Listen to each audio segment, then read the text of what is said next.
Então, pessoal, é claro que a situação financeira atual está chamando a atenção de todo mundo, é o grande assunto do momento, não é verdade? Em função das recentes quebradeiras bancárias que nós tivemos aí, especialmente a questão lá do Silicon Valley Bank no final da semana passada, e agora temos para apimentar ainda mais essa situação, deixar a coisa toda muito mais complexa, muito mais complicada, nós temos o caso do Credit Suisse, também, que é um banco, como o nome sugere, suíço, muito tradicional, muito forte, um dos dois maiores bancos lá da Suíça, que é um país muito conhecido pelo seu setor financeiro, seu setor bancário muito robusto, e ele está enfrentando grandes dificuldades também nesses dias, né? As dificuldades dele já vêm de algum tempo, mas a coisa ficou ainda muito mais complicada agora em função da quebradeira lá do Silicon Valley Bank, também que ajudou a colocar mais um peso em cima desse banco suíço e agravar a situação bancária como um todo,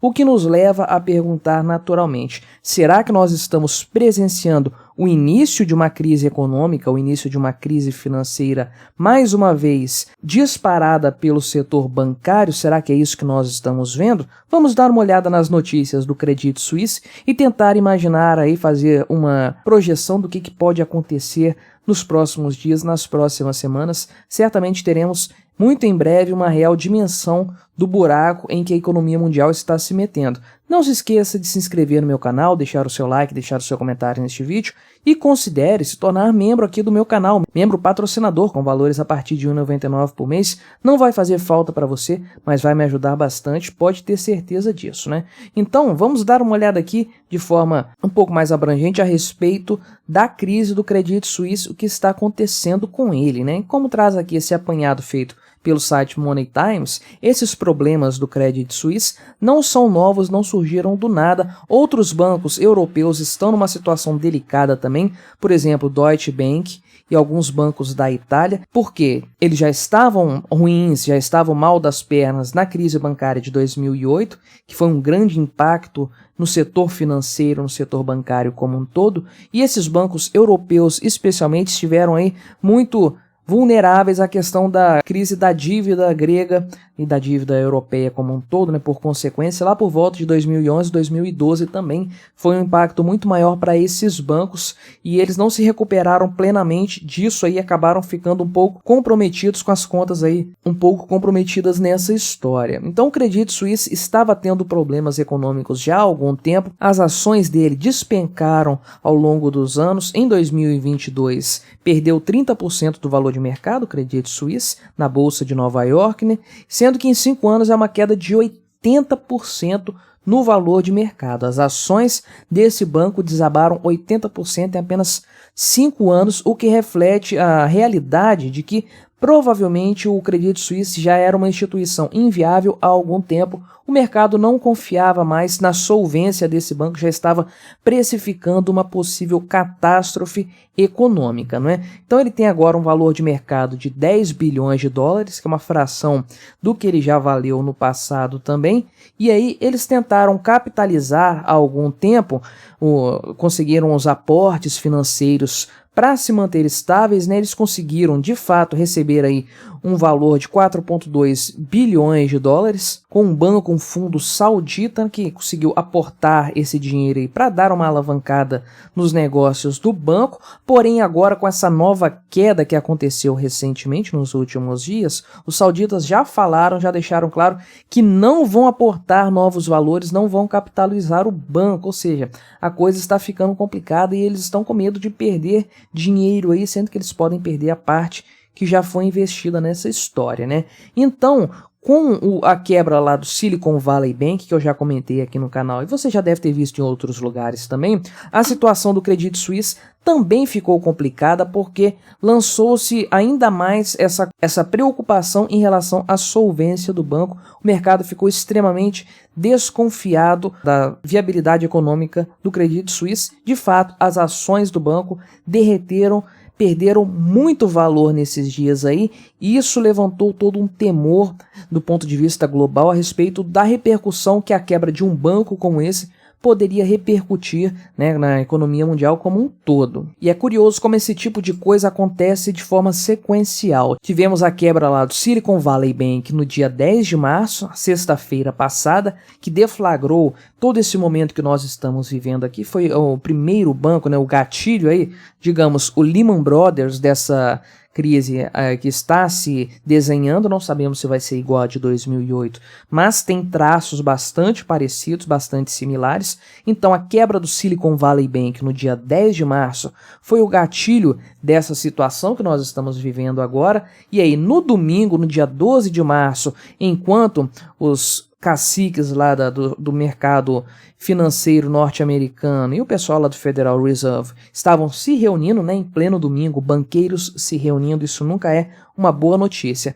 O Signature Bank, que mexe com criptomoedas ali, também declarou falência, né, no dia 12 de março, no domingo. E aí, mais essa quebra aí foi suficiente para derrubar as bolsas de valores lá nos Estados Unidos, mesmo o Federal Reserve tendo feito ali um pronunciamento no domingo avisando que iria socorrer os bancos que precisassem desse socorro. Esse pronunciamento não foi suficiente para evitar a queda da bolsa de valores, das bolsas lá nos Estados Unidos. O mercado reagiu muito mal a essas duas quebras. E aí na segunda-feira não tivemos nenhuma notícia bancária nova. Agora na terça-feira, ontem estou gravando isso aqui no dia 15, quarta-feira à noite, o Credit Suisse então vem com esses números aí bastante problemáticos do seu valor de mercado. E aí o Credit Suisse já estava verificando em seu balanço problemas de liquidez, coisas aqui que eles chamam de fraquezas materiais, esse tipo de eufemismo.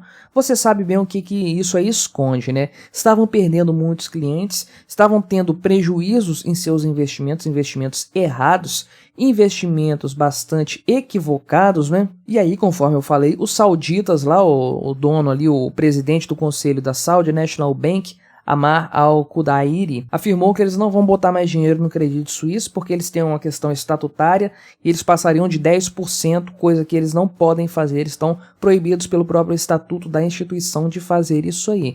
Então o Credit Suisse não vai ser socorrido por seus clientes, por seus investidores como foi no passado. E aí o mercado reagiu bastante mal a isso aí, derrubando o preço das ações lá do Credit Suisse. Mais do que isso, existe aí, já estão especulando, que o risco desse banco quebrar é maior do que 50%, ou seja, há um alto grau, uma alta chance aí de vermos o Credit Suisse falindo completamente. Então o mercado já está precificando essa possível tragédia, essa possível catástrofe financeira. Agora fica a pergunta, o que aconteceria se o Credit Suisse realmente quebrasse, se ele realmente falisse? Quais seriam as repercussões disso? De fato, ele está perdendo muitos clientes, muita gente já deixou de se expor a esse banco. Porém, dada a tradição dele, dada a quantidade de negócios que ele realiza, certamente o impacto de uma quebra dessa, de uma falência dessas no mercado internacional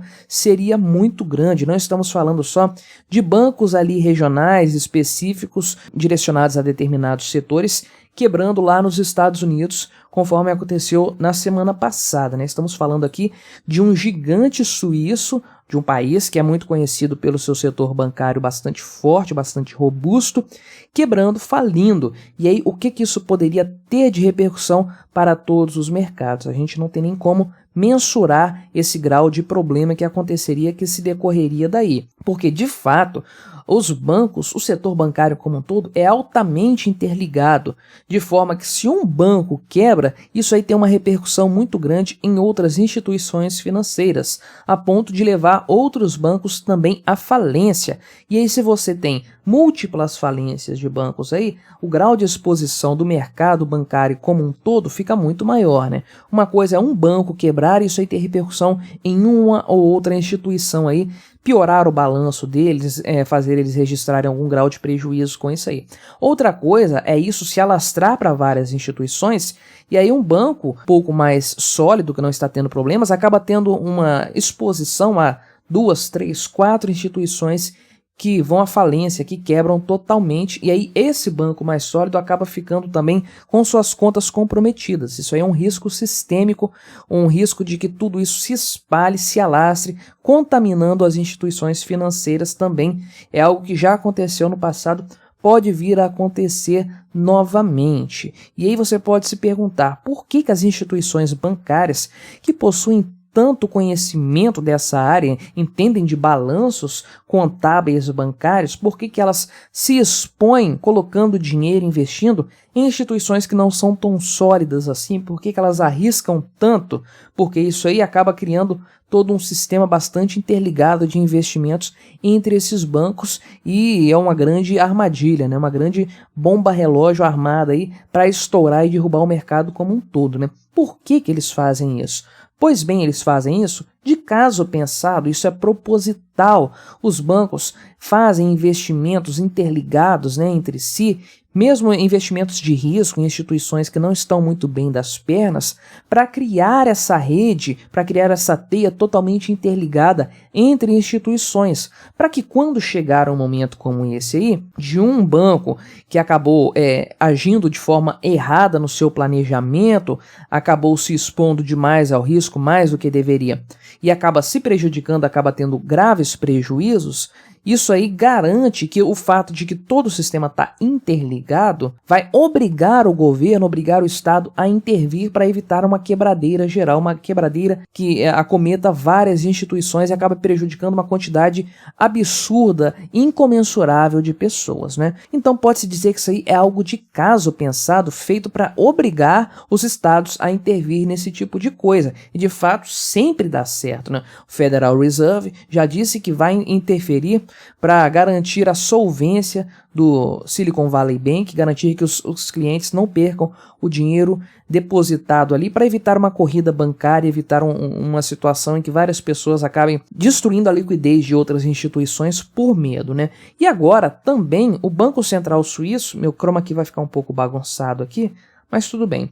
O Banco Central Suíço disse que vai salvar o Credit Suisse se necessário, né? Conforme eu coloquei aqui, o risco dele quebrar é de 50%, de acordo com a análise do mercado, e o Banco Central Suíço já falou que vai socorrer o Credit Suisse se for necessário, então, para evitar uma quebradeira do setor bancário. Pergunta que fica é, será que a Suíça, o governo suíço, vai conseguir bancar isso aí, vai conseguir colocar dinheiro na mesa para preservar o Credit Suisse de uma falência, de uma bancarrota? Não sei dizer, não entendo como ali funcionam as finanças da Suíça, é um país muito específico.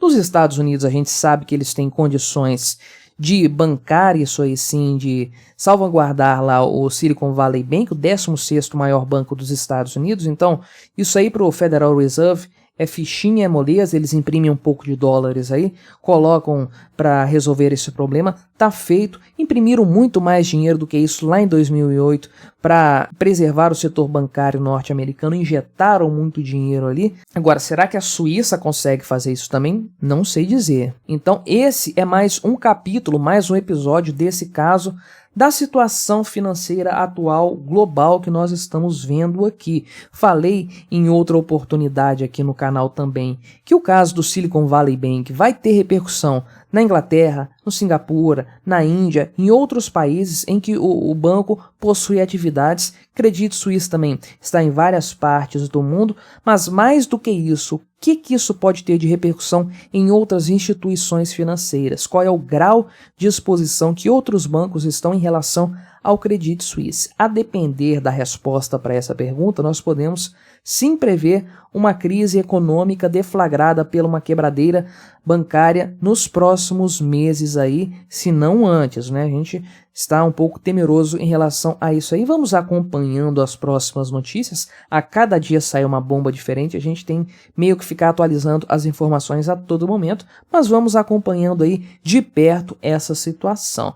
Mas deixe aí nos comentários o que você acha do Banco Credit Suisse. Você acha que ele vai quebrar? Você acha que ele vai ser socorrido pelos suíços, pelo Banco Central da Suíça? Colabore com o nosso debate, deixe aí o seu comentário, se inscreva no meu canal se você ainda não for inscrito e até a próxima.